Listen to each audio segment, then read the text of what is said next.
Hey guys, this is Grace Arts here, and today I'm gonna teach you how to crochet a scarf.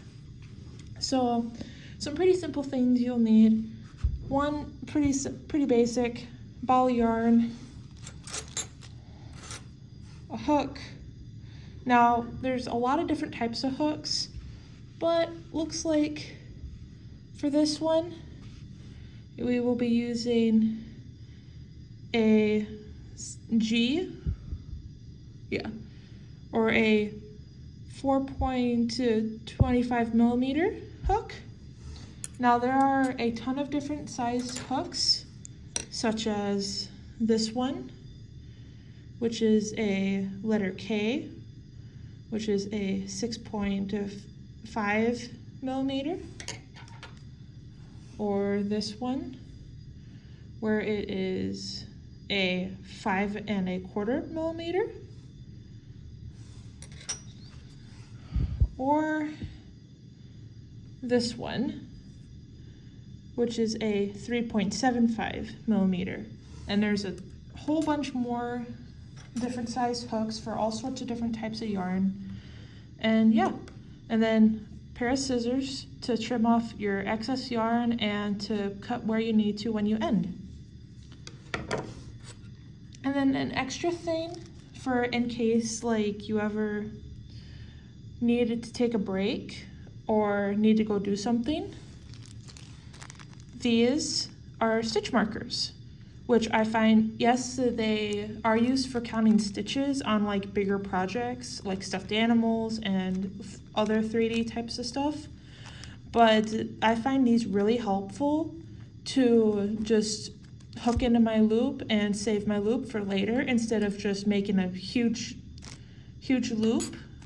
And I'll show you how to use these when I get to a point. So to start, you're going to want to take the end of your string and make a V with it, like so.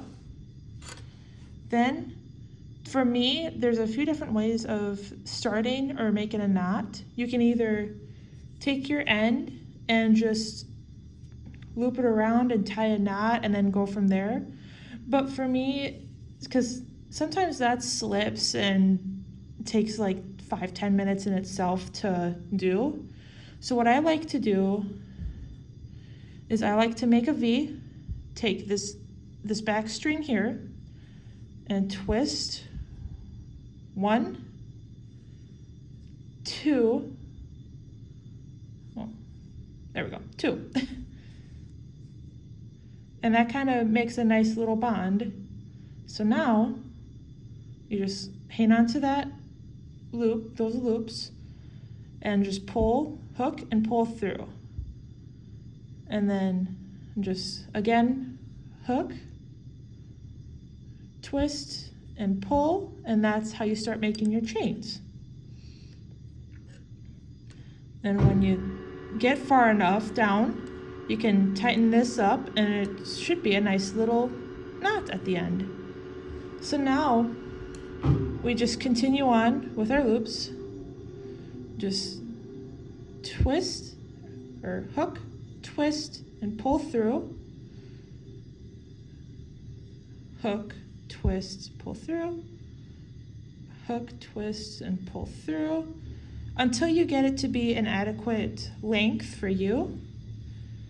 So for me, how I measure scarves like these, I just like to take it up to my neck and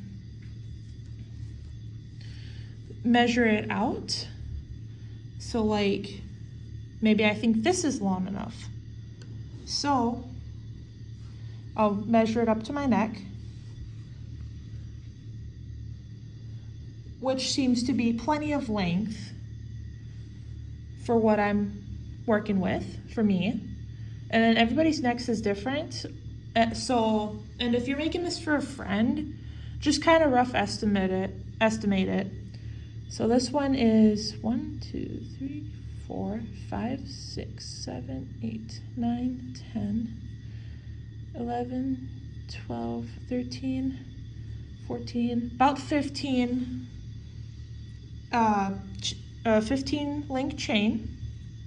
You can do anywhere from that to 20. Now, to continue on this way, we have to go the opposite way. So how I'm going to do that is take my hook, put it through this hole, and then hook my string, pull through. Then you don't want to just pull this right through like your other one. You want to take a new bunch of string, hook, twist, pull through, so you get that. Now to continue on, you just poke your hook through your next hole in your chain. Do what you did before. Now, if you come across a problem like this where mine's kind of fraying a little bit, just take your hook out, pull that out, and then try again. Now this may happen multiple times as you're crocheting, but that's okay. It's different with every yarn that you have, and sometimes it's easier to work with and sometimes it's not. And as you go on, you're going to want to continue doing what I'm doing here and just keep on going till you get to the end. And when you get to the end, you gotta come on back with it and then just keep going back and forth until you get it to an adequate length. And sometimes you're gonna have little hiccups and have it be a pain in the butt sometimes, but that's okay. That's all the part of learning how to crochet. I struggled too when I first started, and trust me, it felt like it took me forever how to learn how to crochet. But now that I'm doing it, I feel so much more confident in myself, and I have actually started teaching myself how to make bigger projects such as hats, and actually I've made a couple of different sized blankets now. So to me that seems pretty cool. Now we got to the end of our second chain. Everything's all nicely connected. So now what we're gonna do is, now we have it like this, you're gonna take your hook, do one more chain just through this loop here. And then flip your project, like so. And then do what you just did on your second row to this one. And then just keep going back and forth until you have it at an adequate length. Now, about here, say I had to go to the bathroom or I had some other projects to do, this is where you can take your hook out, make sure you leave a big enough loop, and that's where your stitch markers come in handy. If I can ever get the bag open.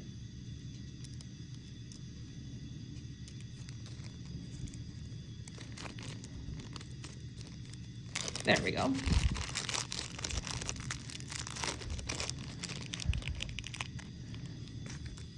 Get one of these, or any color will do. This just happens to be the one I grabbed.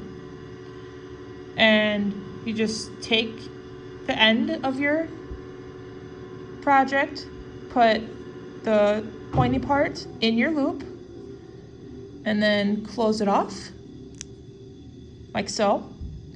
And you can pull as tight as you want.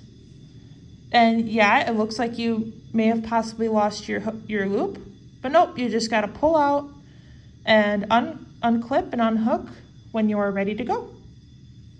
And yeah, so now I'm gonna finish the rest of this and I'll show you how to finish it off. Hey guys, so now that I have it all finished,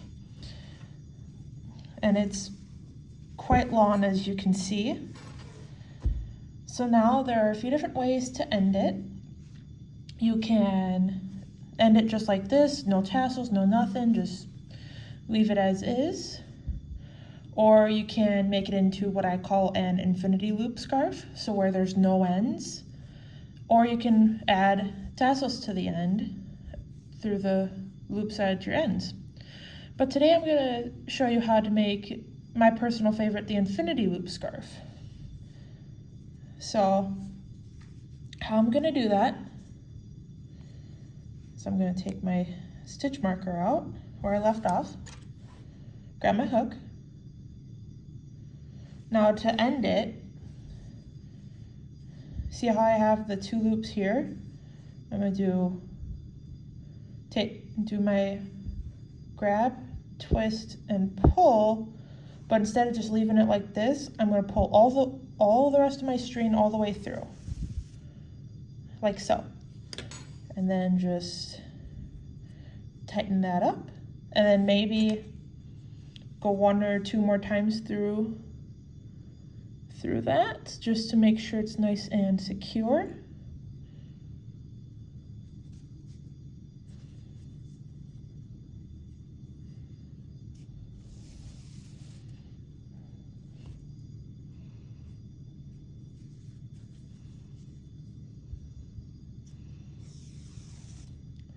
There we go. So now it should be nice and secure. Now don't cut this off right away. I know it's very tempting to, but don't. You're gonna need your excess string to do this. Now I know there's quite a bit here, but you have to make sure there are no twists or turns in it. So just kind of lay it out flat. Make sure there's, again, no twists or anything like that, otherwise it will not look the greatest when you go to put it all together. Now I have a little bit of an end here, so I'm going to cut this off.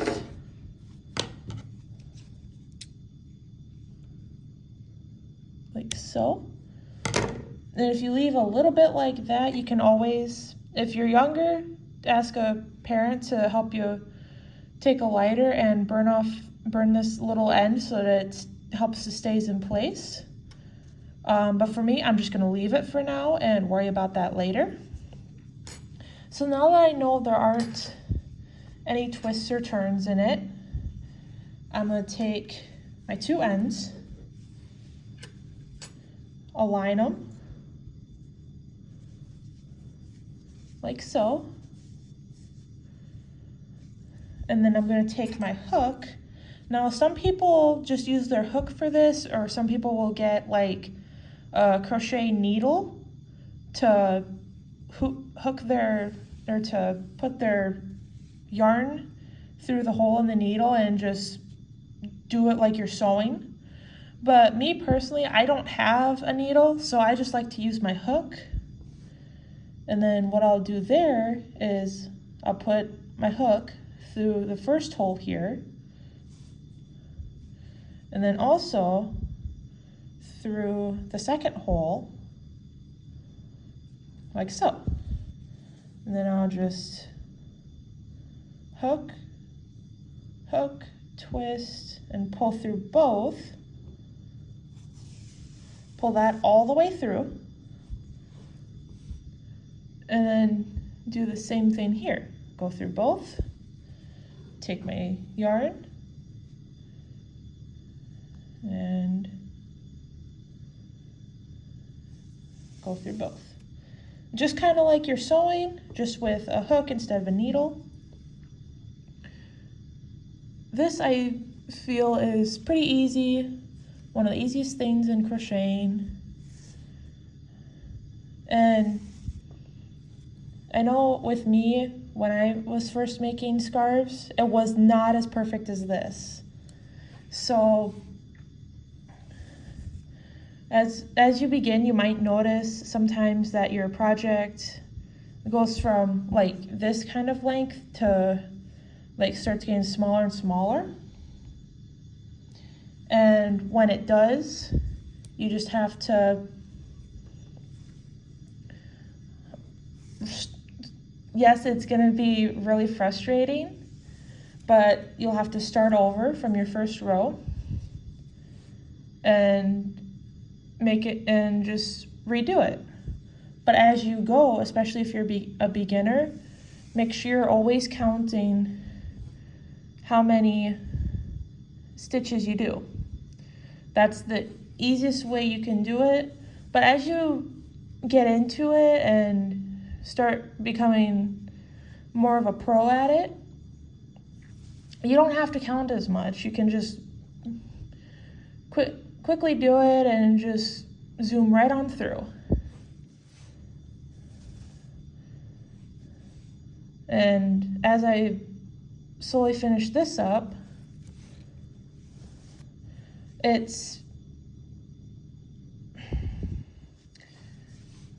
I personally learned this from my teacher back in high school, which she was an amazing instructor for this.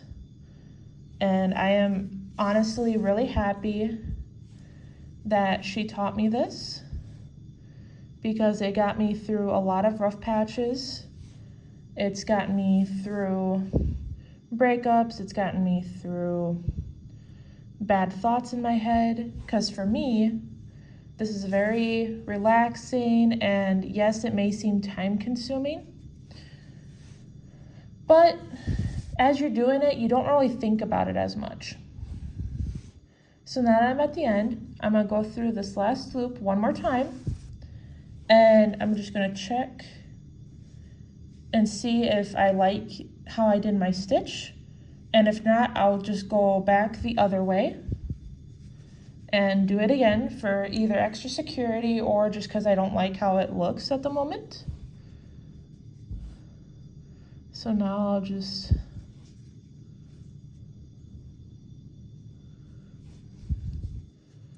find my holes again and just kind of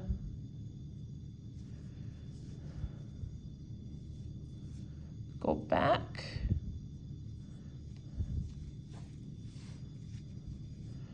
Now this should not undo it at all.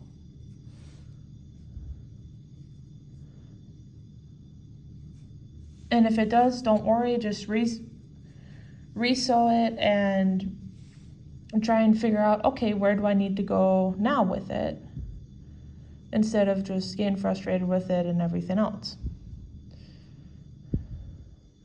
But yeah, and like I said, for me, it's gotten me through a lot of tough times. So this is a wonderful hobby to pick up, or if you're looking for something new to learn, it's great to learn. And I find a lot of my yarn from my local thrift stores, and usually they have it pretty decently priced. So it's not hard to find yarn. Otherwise you can look at any craft store, or Walmart I know has a little bit of a selection depending upon your local Walmart.